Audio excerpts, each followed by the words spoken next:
NBA basketball. So Scottie Barnes, he'll be signing a rookie contract extension for $270 million with the Toronto Raptors. Now, James, have you heard about this? This is pretty interesting. Yeah. I wonder, like, what's the next major contract going to be, and who's it going to be? Yeah, this one, I ain't gonna lie, I wasn't really too fond of this one. Just to kind of start us off, Brian, I don't know if you heard about this, but we'll just start him off. Is he worth 270 million?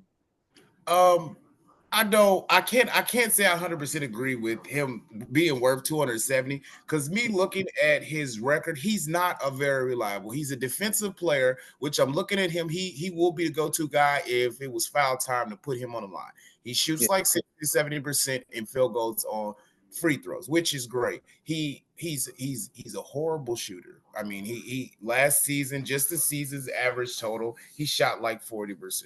He shot 50% towards like the little bit after like December, January time. And he's not a player that I see that's going to score, can be reliable to put the ball in his hands and score. He scores like 15, 16 points. That's Yeah.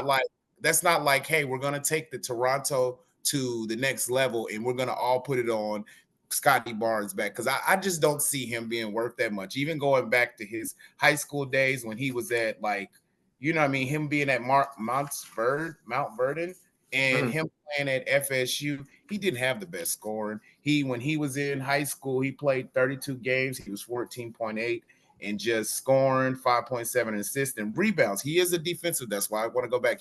I think he'd be a great defensive player. You know, he's got a lot of trophies, and I just don't think he's really worth it. You know what I mean? Who's to say without the team that they had when they won the finals in 2019 that will he be able to do it again from her? It's a big no for me. No. Yeah, I'm gonna have to agree with you, man. He hasn't even been in the league long enough to kind of earn that type of money. Uh, he's not like Kawhi Leonard buzzer beater type. When he played, and he only played for a season, but he was so effective in that season. Uh, and we kind of like just to follow up with you. If we kind of look at his stats, he only last season he only had 19 points, 8 rebounds, and 6 assists. Shooting 47% from field goal range, which is pretty basic. I mean, any regular player could do that. Now, if we kind of compare to Kawhi Leonard's season in 2018, he averaged 26 points, 7 rebounds, 3 assists, and 37%. So Kawhi kind of had a better season out of just Barnes' whole career with the Raptors. And we kind of just put this scenario together, James. I'm gonna start with you, but like when Kawhi Leonard played with them and brought them a ring actually in that season, and they only offered him 190 million for 5 years.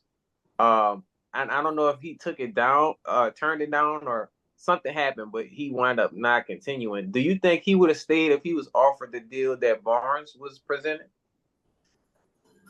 Of course, I think he definitely would have stayed. But I guess it would have had to been equatable to the time frame because from 2018 to 2024, how much has the NBA's like salary averages and like the highest earners, how much has that risen since 2018? So Yeah, it seems like all the contracts are just way higher now, way just money like they just have it. Brian, do you feel like he would have stayed like though if he was offered that much? Yeah, I mean, he definitely would have stayed because I feel like a lot of times with the NBA, they want championships, and they gave him the championship he needed. But as soon as the championship team, the only reason I even watched the Toronto Raptors because I used to watch Fred VanVleet. I don't know if you had any basis on him. He was at Wichita State, and I lived in Kansas for a little while, so I watched him. So when he was on there, and just the team that they had on there, Kelly Olynyk, they had a couple of players on there that were decent. That Yeah, kind of like gave him back up for Kawhi Leonard and everything. But I mean, at the time now, I just like I don't know what he's doing because I thought he would have stayed there for just a championship, winning a championship. But I think it's not about I could do it. You know what I'm saying? Seeing a lot of these players, I think they're like, I'm gonna go to this team and do it because Toronto, I don't even remember them. Last time I even remember them doing anything, it's been a long time. Vince Carter and Tracy McGrady played for them, kind of things. exactly. So, Kawhi Leonard, he brought light to that team, and he almost averaged 30 points a game. So I feel like, yeah, most definitely, it would have been a different turnout for the Raptors had they offered the right amount of money. He probably could have brought another one in, but it seemed like after that one, he couldn't really get any more rings going. So maybe that was just the final one. But just to finish us off, man, if not 270 million, how much does Barnes should receive, and what could they do with the rest of the money? Like, let's say the scenario is different. How much would you say he deserves, man? I give him 12. I give him 12 million a year for 5 years. I'd give him a long. I'd give him a 12 million a year for 5 years. Just going off stats wise and just what he scores. He stayed in injury. He was injured. You know what I mean? And who's to say that when these younger generations get injured, if they're going to be a solid player, you're paying this player so much money.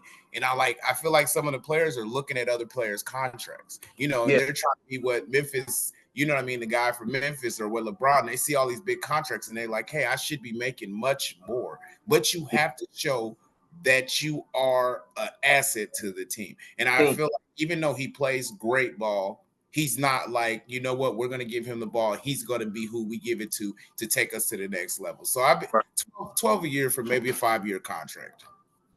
Yeah, I agree. James, how much you thinking?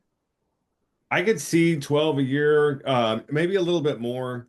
But what I find pretty interesting about this is maybe the Raptors see something here and that other teams maybe don't know about, or because they know him pretty well. So you'd like to keep him around. And that's a lot of money to award any player really now. So especially one who hasn't necessarily proven themselves of like the top earners just yet. Right. Key status. For me, I was gonna give him at least 130, maybe 150, and that's just kind of being nice. And I feel like they could, the rest of that money, they kind of added more talent onto work. You're gonna need more. You're gonna need something to bring y'all to this. It can't just be him. Like, you have to have something else to add on to him for sure. But no more than 200 million. Like, nah, he hasn't reached that level yet. But we'll keep you guys updated on him and his contract, and we'll see with this upcoming season if he can do it for him, can bring him somewhere for sure. But before I pass it over to my co-host, man, we got one more good topic. J&J Sports coming to y'all with more in 2024.